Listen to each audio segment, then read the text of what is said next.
Hello ladies and gents, and welcome to week 2 of our English 235 class. You made it through 1 week! Hooray! There's only a couple more to go, so hang in there.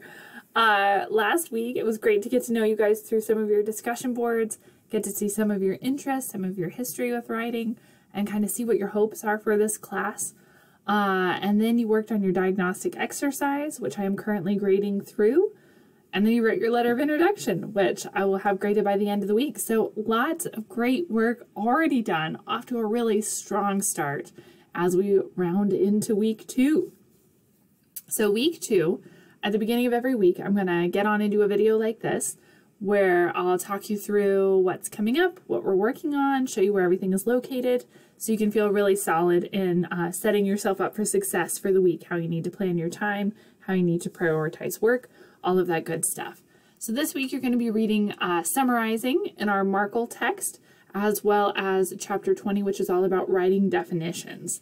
Both of these page numbers noted are for the 12th edition. If you have a different edition, all you have to do is go to the back of the book where the index is located and search the keywords like summarizing and writing definitions. It should take you to the same place. So even if you have a different definition of the book, no worries, because really the information is 99% the same. They do some APA formatting updates and some other stuff in the newer editions, but like the meat of the book is still the same. So if you've got a different edition than the 12th edition, that's totally fine.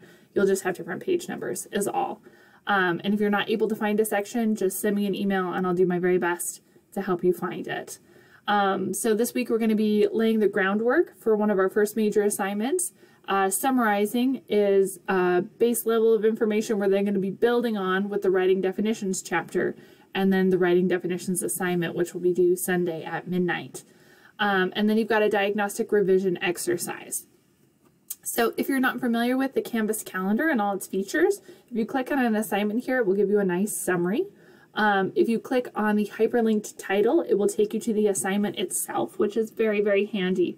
So for the diagnostic revision exercise, even if you haven't gotten corrections back from me, which you should have in the next couple days, but if you want to get a head start on this, all you have to do is pull up your worksheet and then open the diagnostic solution key here and go through it and see where you've made errors.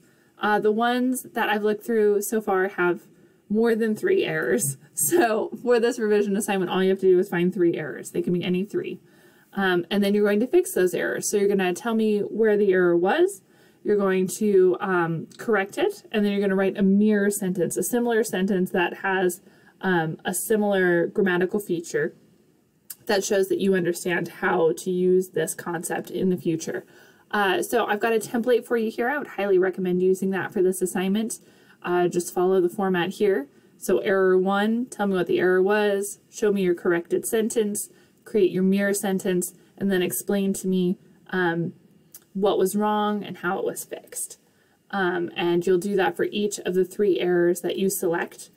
And that's all you have to do for the revision exercise. So, right? Easy peasy lemon squeezy.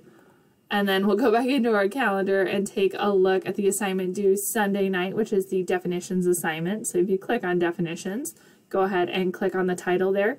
Because this is a multi-part assignment and Canvas is limited in the way that it allows information to be shared, a colleague and I made this website to kind of help us out.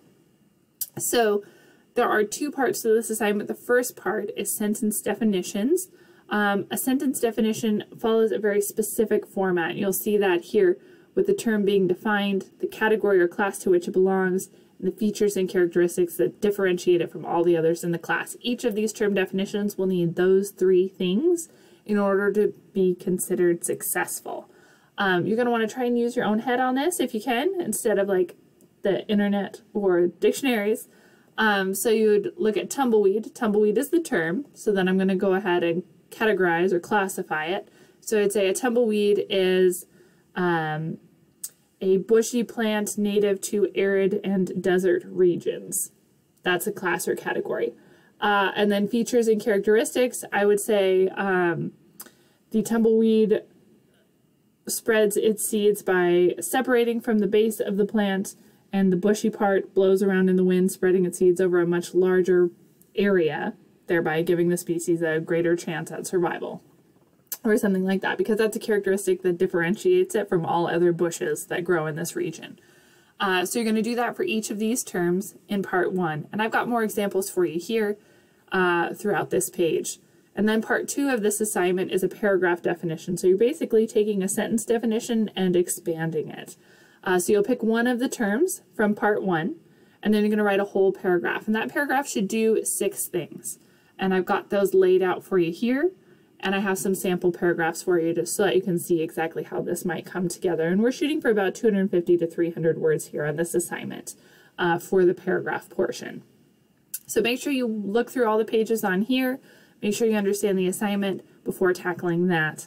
And you'll see with all of our major assignments, I already have the rubrics loaded so you know exactly what kind of grading I'm looking for. So when you complete your assignment, kind of click through here, make sure that you're hitting all of these marks so that I can give you full points. That would be good. So that's our writing definitions assignment. And those are the 2 assignments we have this week. And as always, if you have any questions, just reach out and let me know. I truly am here to help. Probably give me at least 12 hours if you've got a deadline coming up, so please try and look ahead at assignments. I had a couple where there was a midnight deadline and folks were emailing at 10:30, 11 p.m. that same night. I'm not going to be able to help you very well with that kind of time frame, mostly because I have 2 toddlers who are wonderful and amazing and I love deeply, but they're also like very exhausting. So I go to bed early, so I'm not seeing the emails at 10:30 and 11 p.m. at night until the next morning. So look at your calendars, plan ahead. If you see an assignment coming up, make sure you take a look at it and feel like you've got a really good handle on understanding it, so that way, if you do have questions, you can ask the questions then. Ideally, 24 hours advance of a due date for questions would be great, because then I can ask follow-up questions, we can engage in conversation. If we need to schedule a Zoom session or something like that, we have the ability to do that. But at least 12 hours in advance would be very, very good, because then I have time to really help you, as opposed to an hour before the midnight deadline. I'm probably not going to be able to help you, right? Does that make sense? Good. All right. So do reach out with questions. I am here to help. That's about the timeline that we're looking at, though. And over the weekend, it takes a little bit longer because I do try and make the weekend family time. So I check my email less frequently. During the week, I check it like 2 times a day, at the beginning of the day and the end of the day, just to try to make sure I catch everybody. But during the weekend, I check it less frequently. So keep that in mind as you're planning your assignments and working through your time there. The last thing I want to show you here is if you click into our class, there is the modules tab here, and that has a lot of supporting materials that can help you out. So extra credit opportunities, if you want to take any of our projects to the Online Writing Center, you can do that up to 3 times for extra credit. You can take them way more than 3 times, but up to 3 times you can earn extra credit for doing that. And then I've got help for you here. So the writing definitions assignment we're working on this week, here's a lot of supporting material. Here's a recorded lecture I would highly recommend watching, just because it'll walk you through the entire assignment step by step, the whole process. So you have all the help you need in order to be successful there.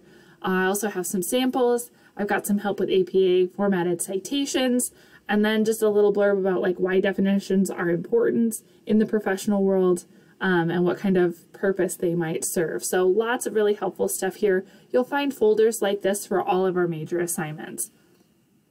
So when we get into abstracted newsletters, we've got everything here. When we get into documenting sources, proofreading, technical description papers, standard operating procedures, everything has its own folder. So do take a look at those so you're familiarizing yourself with what we're going to be working on each week, because I've got a lot of really helpful stuff in there for you. And then the last thing is in the announcements every week. In just a minute, there will be a blurb that says week 2, which will have this video in it. Every Monday, check in so that you get this real quick video to see what we're doing this week and where all the helpful stuff is located, so you can be really successful in planning your time, prioritizing, and getting those frequently asked questions answered. So have a great week, guys. Have fun with your reading and writing, and reach out with any questions.